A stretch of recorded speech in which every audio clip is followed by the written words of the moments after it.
Well, the clock is ticking on another government shutdown while lawmakers battle to pass a spending bill by the end of the month. My next guests want to pass legislation that would eliminate these shutdowns for good.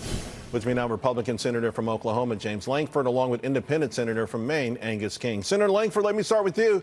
Sounds great. We've heard it before. How would this one work? This one works pretty straightforward. This is the most basic principle you got in school and I got in school, and that is if you don't finish your homework, you got to stay after class to be able to finish your homework. It sets up if the appropriations are not done by the end of the fiscal year, then we have an automatic quorum call every day of the week, 7 days a week. Members of Congress and our staff cannot travel in government funds or campaign funds, and we can't move to any other bills other than appropriations. So it keeps the government open, so a continuing resolution kicks in. So the American people are held harmless, federal employees are held harmless, but members of Congress and our staff, we're at the task 7 days a week until appropriations work is done. It's pretty straightforward. It's a way to put the pressure to say everyone has their most precious resource of time. Everyone loses time, but the American people and federal workers are held harmless in this. Senator King, I like the idea that, and I'm sure the viewers do as well. The one question, though, is I lost track of the CRs. I think 60 or 70 something. You know, it's always interesting when we get these things, but the spending part doesn't stop. I mean, will this do anything to slow down the spending part of this? Well, it would maintain spending at the prior fiscal year level, whatever that is. And then as you're working on the budgets, that's where we try to deal with some of these spending and revenue issues that are causing the deficits that we have. But James is right. I mean, what we're proposing basically is it's the nearest thing we could do to locking everyone in a room to get this done. And it says no going home. I mean, you can go home, but you can't use taxpayer-funded or campaign funds for airfare, and you got to stay here till you get this thing's done. Quorum call every day, and there's no reason this can't be done. There's no earthly reason. The Appropriations Committee of the Senate has already reported out all 12 bills, very few dissenting votes, bipartisan basis, and it's just a matter of sitting down and doing the work. Senator Lankford, have you tested the waters? Have you done some sort of polling on this among your colleagues? Oh, yeah, we have quite a few colleagues that have joined on. This is a nonpartisan option. So this is a simple, straightforward way to be able to get to it. As you mentioned before, we have serious issues with debt and deficit. We need to get to that debate. We never get to that debate when leaders of either party step up and say, well, if you don't vote for this, there's going to be a government shutdown. And so we never really get to the debate. This allows us to say, let's actually debate those issues out. We need to get this resolved. We need to be able to get to resolution. But in the meantime, we shouldn't hold the American people hostage, and we shouldn't have, members of the Border Patrol that aren't getting paid at that time. They're living paycheck to paycheck, that suddenly they can't get paid until we actually resolve the government shutdowns. That's the real life consequences of what happens. It's not just a meaningless exercise. Government shutdowns affect the American people, affect permitting, regulatory issues, and federal workers that aren't getting a paycheck during that time period. They have to wait until the shutdown's over to get paid. We need to resolve that, but we do need to have our arguments about spending and revenue. Let's have it, but let's actually stay at the task and hold everyone else harmless. And I can tell you from a point of view of the American people, this is an utterly bipartisan issue. Right. 90% of the American people don't want a shutdown. That's 89% of Republicans and 91% of Democrats. It's hard to get that level of agreement about what time it is. So I don't think there's much question about the political support for this. Right. And we have a pretty broad set of co-sponsors on both sides of the aisle. So we're gonna make a real pass at this. Well, you have me at real life consequences. Senators, while I have you, Republican Senate Minority Leader Mitch McConnell saying that he's not going anywhere. A lot of questions after those freezing incidents. Senator King, I'll ask you first. Are you concerned about his fitness to serve?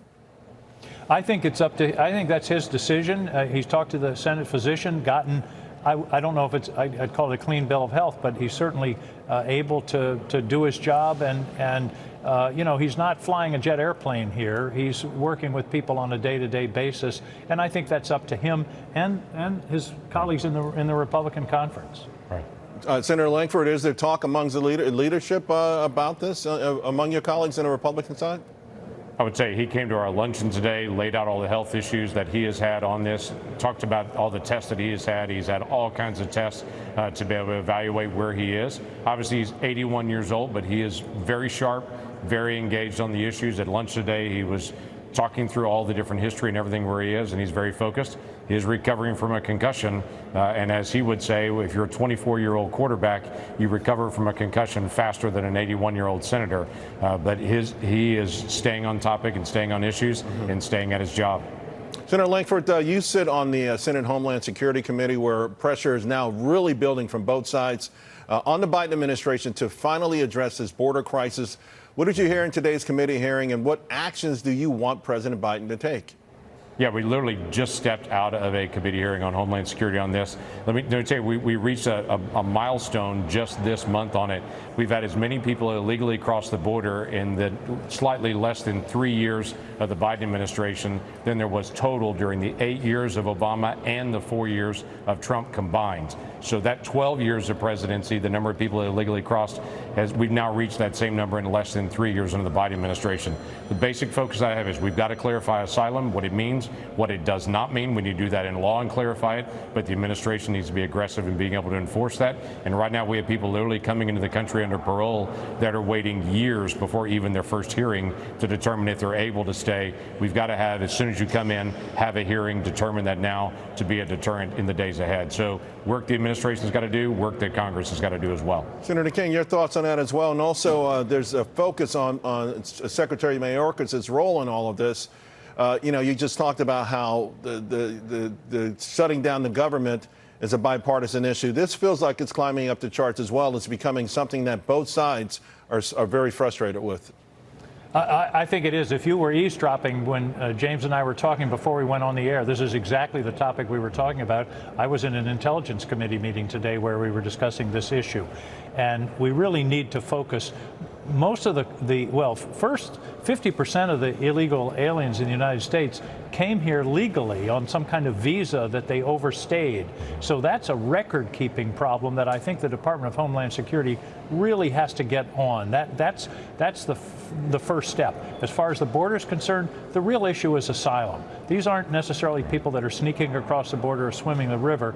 They're people that are coming under our laws, claiming asylum from being in danger for their lives. The question is, are those valid claims, and do we have the infrastructure to determine their valid claims within a reasonable period of time, not having them in the United States waiting for a determination for years and years? I mean, that's one of the problems, is we don't have the judges and the courts and the infrastructure to make these asylum decisions in a timely way.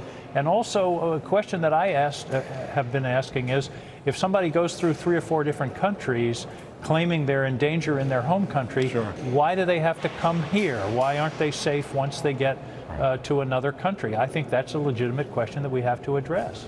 Yeah, lots of questions to ask there for sure, and it is a crisis, all of these things. Gentlemen, thank you both very much. We appreciate you taking the time.